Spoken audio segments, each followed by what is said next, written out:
Everyone has a story to tell. It's my mission to tell it. Unscripted, unedited, we are on the record. Hi everyone, I'm Serena Fazan and welcome to this episode of On the Record. It's a show where we are so proud to talk about positive influences impacting this nation and talk about a great organization, the YMCA. It is our honor and privilege to welcome the CEO of the Tampa chapter, Matt Michel. Oh. Matt, thank you for being here. Thank you for having me. And we met a couple of months ago and it turned into this. Yes, it sure did. And you know, we met at a restaurant called the Meat Market in Tampa. Yeah. And then I said, you need to come on the record. So thank you so much. Thanks for having me. Flattered to be invited. Oh my gosh, absolutely. And we're flattered to have you in Tampa. Before we get into the YMCA, and I want to get into all the YMCA does on the second half of the show. In fact, we have one of your team members here that's going to talk about some of the programs. Indeed. Tell us about you.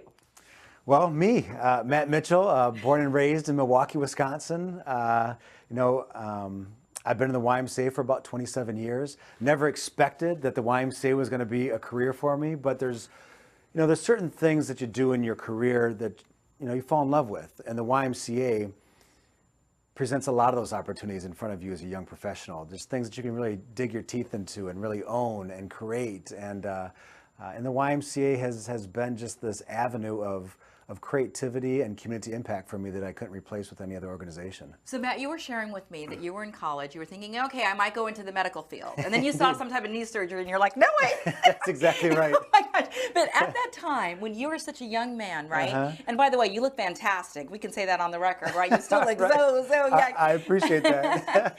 So did you ever imagine that all these years later, you would be the CEO? No, in a metropolitan city? Not at all. I grew up on the south side of Milwaukee, very blue collar community, and the ceiling there was working in one of the local factories, and that's kind of like what you kind of aspired to sometimes, is to get that job that paid a good hourly wage. To think that I'd be running a community service organization like the YMCA in a city like Tampa, never would have crossed my mind way back then.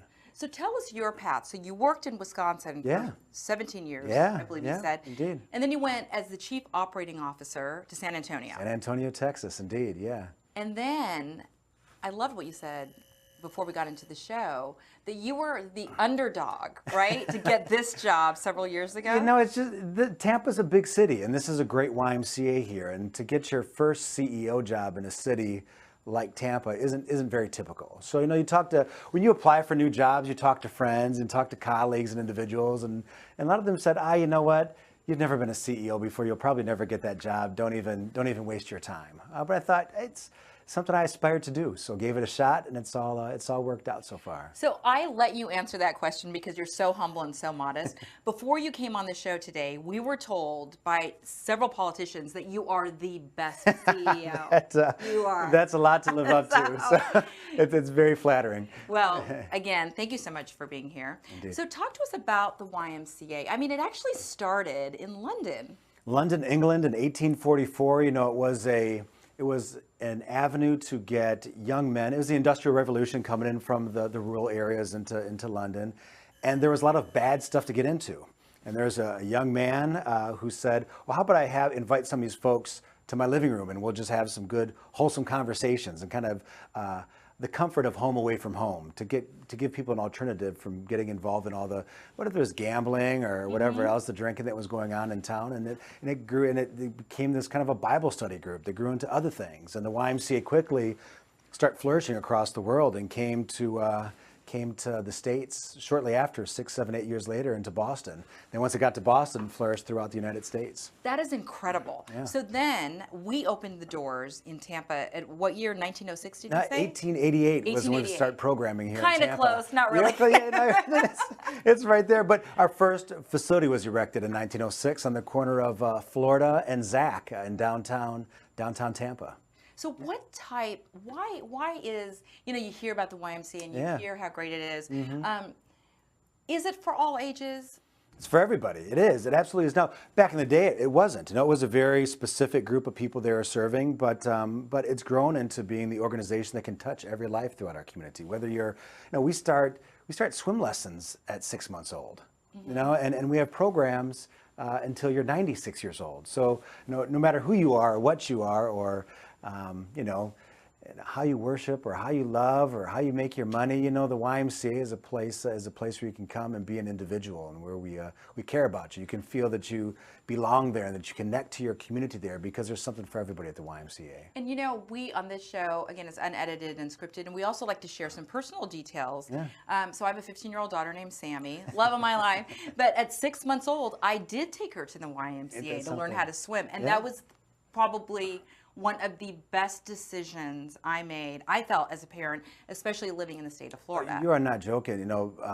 Hillsborough County is one of the leading counties in Florida for childhood deaths, accidental deaths through drowning. And it is shown, research shows that if you take swim lessons as a kid, it lessens your probability of drowning by around 80%. Isn't that incredible? 80%, folks, 80%. I know. Yeah, I know. It's something else, and there's, like you said, there's so much water in Florida, especially in our community, and to teach kids not only just how to swim, but how to be safe around water, how to be responsible around water, and if something bad does happen, what to do. A lot of times kids will freeze, and if you can teach kids just to run and go get somebody, that can save a life too. So there's always different levels and experiences when it comes to being safe around water, but we teach it all at the YMCA. I know, and you teach so many programs, as you said, for all age groups, and it's very affordable. Can you talk about that, Matt, and how is it so affordable to people? Well, like I said earlier, no matter how you make your money, it's, if you come to the YMCA and you can't afford it, we make sure that we'll sit down with you and talk about a scholarship to make it a rate that you can afford.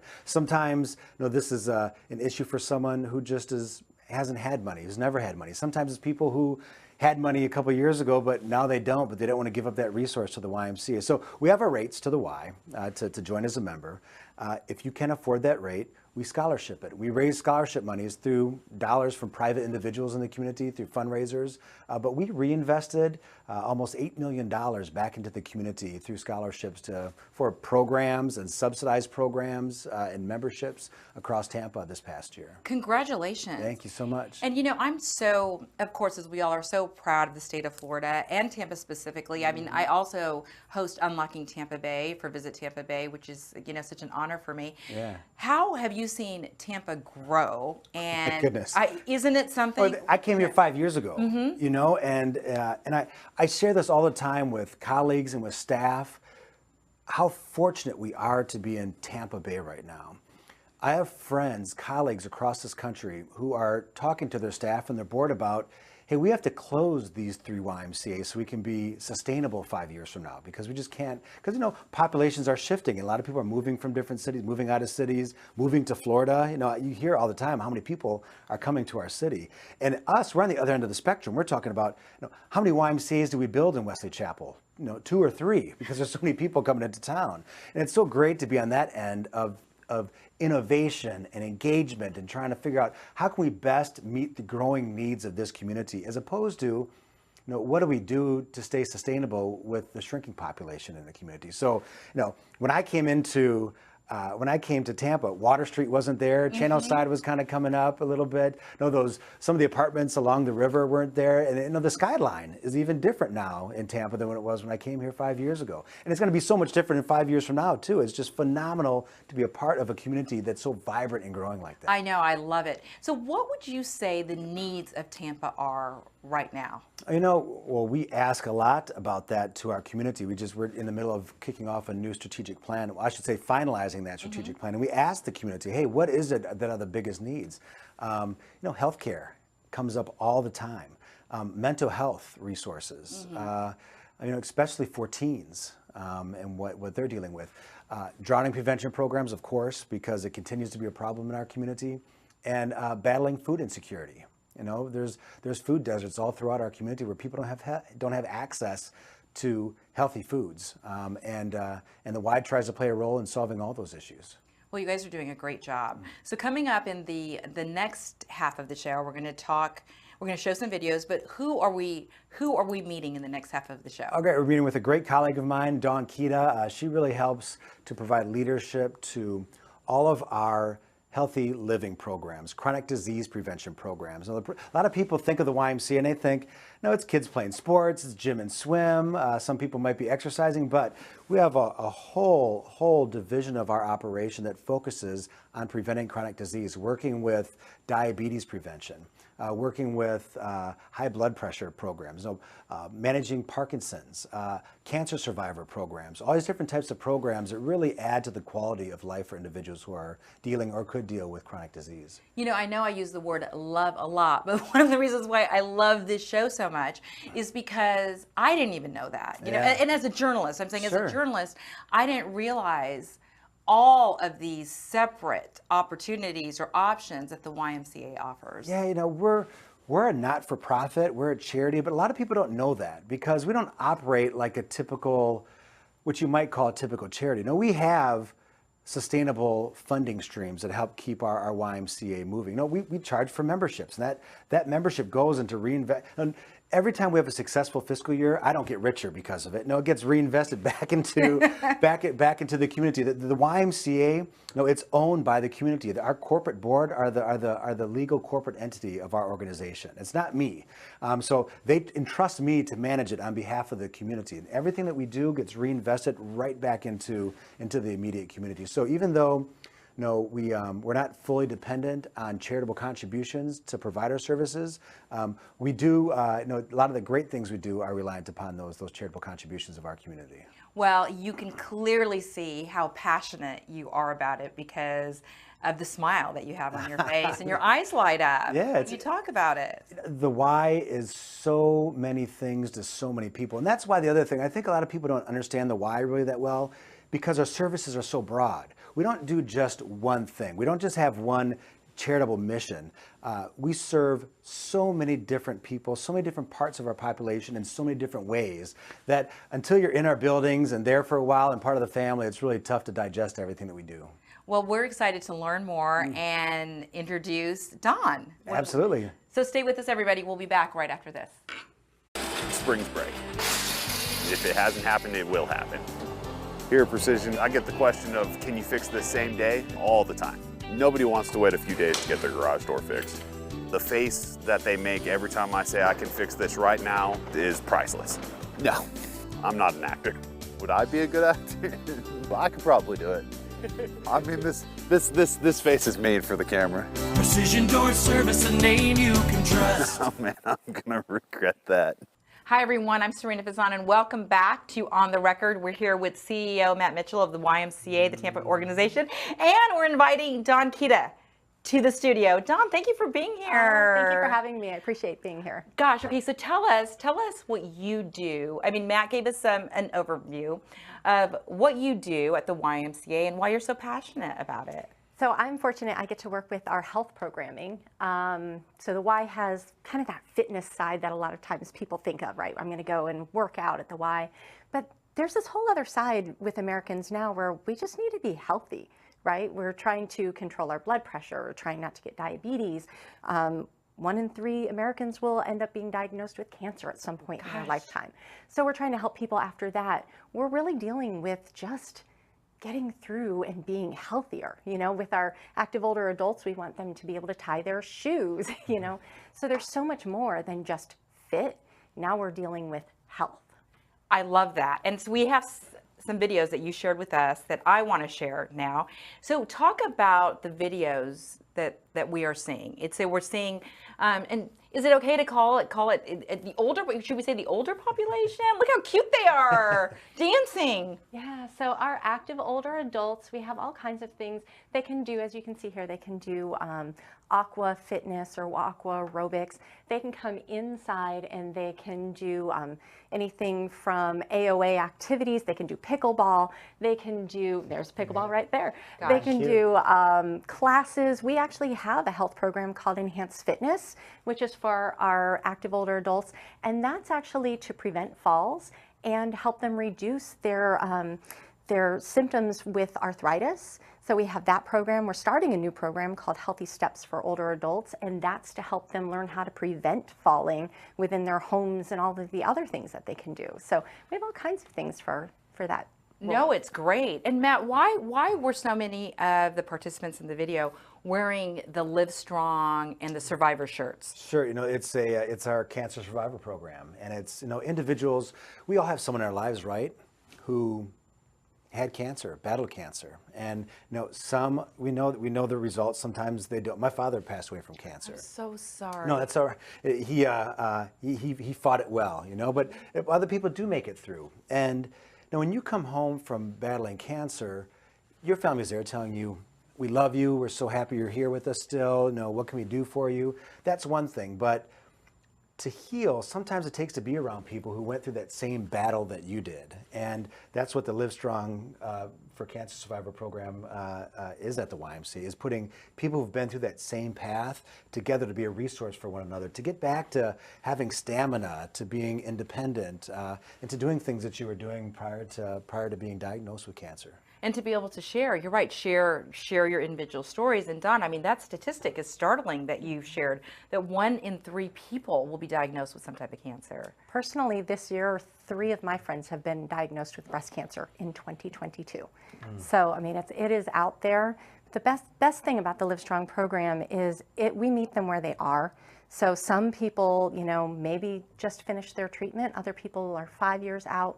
Wherever they are, we can meet them and help them get back to who they remember themselves as, right? Get their strength back, give them new support. When we do those intakes, a lot of times we will sit down one-on-one with them and ask them to tell us their story. And it's the first time most people have had to go back through, what was their journey with cancer. Most of the time, once you get through your treatment, everybody around you just kind of breathes a sigh of relief and it's over, but that person hasn't really had the opportunity to come to terms with what they went through. And so we give them that opportunity to do that and have that support of other people who've been through it to go and speak with them about it. It's wonderful to be able to have a safe place like that, or a safe haven like that. Earlier in the show, we had a chance to talk to Matt about his personal journey coming to the YMCA. What brought you personally to the YMCA? There's always a story. There is a story. I was a school teacher up in Delaware, and I was taking classes at the Y, and I moved down here and kind of looked one day as I was teaching and decided I wanted to become a group exercise instructor. I thought, let me do this and help people become a little bit more in shape and fit. And then one day when I was teaching, I looked around and we were in a staff meeting, and I thought, wow, everybody here looks so unhealthy. They're not taking care of themselves. And I thought, this isn't the path for me. And I want to help other people to change their path. And so I ended up working at a Y and eventually becoming a wellness director and membership director and all those kinds of great things. But about 6 years ago, I just kept dreaming that I could have a position dealing with LiveStrong more, dealing with diabetes prevention more. I would sit in meetings and think, I want that person's job, but without that side of things, right? And so this role came into being, and I jumped on it because this is my passion. I want people to be healthy and be able to live more comfortably, without as many medications and things like that. And part of that is the way you eat too, right? Because we have some more video that you shared with food trucks, I believe. So what is that about? So we have the veggie van, and our veggie van, many people in Hillsborough County live in food insecurity, live in an area where it's called a food desert, where they don't have the opportunity to walk to a grocery store. The closest place to them might be a convenience store or fast food, something that's not going to give them a lot of opportunities to get fresh fruits and vegetables. And so the veggie van goes out into those communities and allows them to have access to that in a way that they wouldn't have otherwise. We know that people don't lean towards grabbing vegetables, right? In general, that's not what the average American is going to go and grab as their first food. But if we can give it to them at low or no cost, it makes it much more enticing and something that you're much more likely to take in then. And we know that we have to have those fruits and vegetables for our bodies. They need the nutrients. They need just the fluids and the water that you get from that. So having the veggie van makes that possible for people. Can I just say, Dawn, just sitting here too on the record, that looking at you, you're inspiring me to go on a run tonight or something, because I love seeing people that take care of themselves. So Matt, as you hear Dawn speak, here you are, and again, humility aside, the CEO, this is one of your ambassadors, someone who is relaying your message to the community. What is going through your mind and heart right now? Just like I said earlier, how the YMCA impacts so many people in so many different ways. It's not just teaching the kids sports, and it's not just having someone on a treadmill, and even all those things. We teach kids sports, but at the end of the day, for us, youth sports is just a tool to help a young person develop their character. It's all about getting a kid out of their comfort zone, so they have to grow socially. How do you make new friends? That's what summer camp is all about too, right? Is teaching kids new skills and making new friends and just gaining confidence of not, when you get off the couch and get outside, there's a whole new set of skills to survive than there is when you're in there and your mother or father is making you food. When you have to start to kind of, just grow individually, and YMCA programs do that for so many. All these senior programs that we saw on television, that's a part of it. They're being active and getting healthy, but it's also their point of socializing for the day sometimes. Yes. It's the one place where where our seniors where our grandparents have friends, where they have conversation, face-to-face conversation, in person. So I think about this. I think about the veggie van. People in Waimama line up around the corner when the veggie van shows up because we're bringing sustenance to them, and how they come to rely on the YMCA for that one part of living a healthy lifestyle. Even though it's just one small part, it's important to helping them grow in health, as Dawn said. So I think when Dawn's talking, I think about all those things. I think about all the things that we do. I don't want to say behind the curtain, but the residual effects of all these programs that we have is really a stronger community. And it's not just kids, it's not just seniors, it's families and everybody throughout Tampa. The word that I was thinking of too, and you used residual, which is so true, was the domino effect. Like, you do one thing that you feel really positive about that automatically, I think, relays into something else. Sure. To make yourself feel better. Okay, so I would be remiss, though, if I did not ask this question. For some people who have said, oh, gosh, the YMCA is such a male-dominated organization. I know that, there was a lot. It's not. I mean, it is for everybody. You both can weigh in on that. Yeah, I mean, we actually our staff team skews female. But it is for everybody. People think of the YMCA sometimes as the dormitories for traveling businessmen and things like that. But no, that kind of started to die down in the late 70s and 80s, and health and wellness really started to take its hold on the real important role that our organization played in the overall well-being of our country. And so it is a mix. My first YMCA that I worked at had everybody in it, from the partner and CEO of large companies to the college student who could barely put food on their table, or the borderline homeless individual who lived down the street. It was such a mix of men and women and people from all walks of life who came together to get healthier. And all those different people, no other place in that city would they have, spotted each other or worked out together or been in the same class or been in the same swimming pool or been in the same locker room than a YMCA. I have a great story about a board member in Milwaukee who once was, he wasn't a board member, he was a community volunteer. And there was talk about, hey,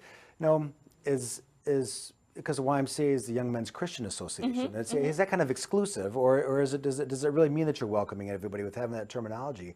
And this was a Jewish man from New York, and he said, when I was a kid, the only place in our city where a black kid and a white kid, a Jewish kid, could all be in the swimming pool, it was a YMCA in the Bronx, And he goes, wow. that's the only place you got that experience as a young person. That integration of people didn't happen anywhere else but there. And so, those are Christian values that inspire that. That literally gave me goosebumps. I mean, I'm so happy you shared that story. And there's stories like that, 1,000 times over from people that they had with the YMCA. Most everybody has a Y story. Yeah. You know? You have one, and Dawn has one. I have one myself, and hopefully people watching have one too. I know, absolutely. So Dawn, how about for you? You know, like how do you feel about it? And are there certain you're doing your dream job now, as you said, but are there certain programs that you would like to see, or what is the message you would like to get across?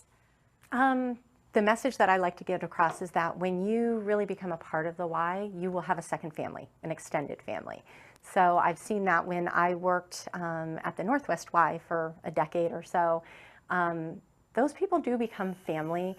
As Matt was saying, with our senior population, you know, if one of them passes away, they're all going to be at the funeral, or if somebody's ill, they're doing food trains. Same thing with LiveStrong alumni groups. Somebody gets re-diagnosed, they're going to have a food train to help that person while they're going through. So I think for me, the big story is just, you know, get into your Y and get active in it, because that will become your community, your second family. It can be very powerful when you let it. So beautifully said. So Matt, as we close out the show, what is the best way to find out which Y is close to you? Is it online? Or Definitely online, tampaymca.org. And it's the best way to go on and look where you can participate. And the great thing about the YMCA is that there's reciprocity across the country. So if you're a member here in Tampa and you happen to be doing a show in Atlanta, you go in and use a YMCA if you're a member. And you know, there's lots of YMCA facilities all across Tampa Bay, and St. Pete and Clearwater, New Tampa, South Tampa, Riverview, Gibsonton. Great resources across Brandon and throughout Tampa Bay for you to get involved. So tampaymca.org, and that's the best place to go and see where we're all at. Wonderful. And on the record, I do want to take the show on the road. So that's great to know. There you go. And speaking of that, guys, all right, if you want to be on the show, please reach out to us, or even just come up and introduce yourself to me. I mean, look, right, Matt Michel? Didn't it work? Worked out really good, yeah. I love people. But if you want to send an idea, please send it to production@redhousestreaming.com. We have such a great team here. And also, we would so appreciate if you would share our shows. We try to really share positive messages. I'm on every social media platform. Dawn, Matt Michel, thank you so much for coming on the record. Yeah, thank you. Thank you for having us. Absolutely. Have a great week, everybody, and stay safe.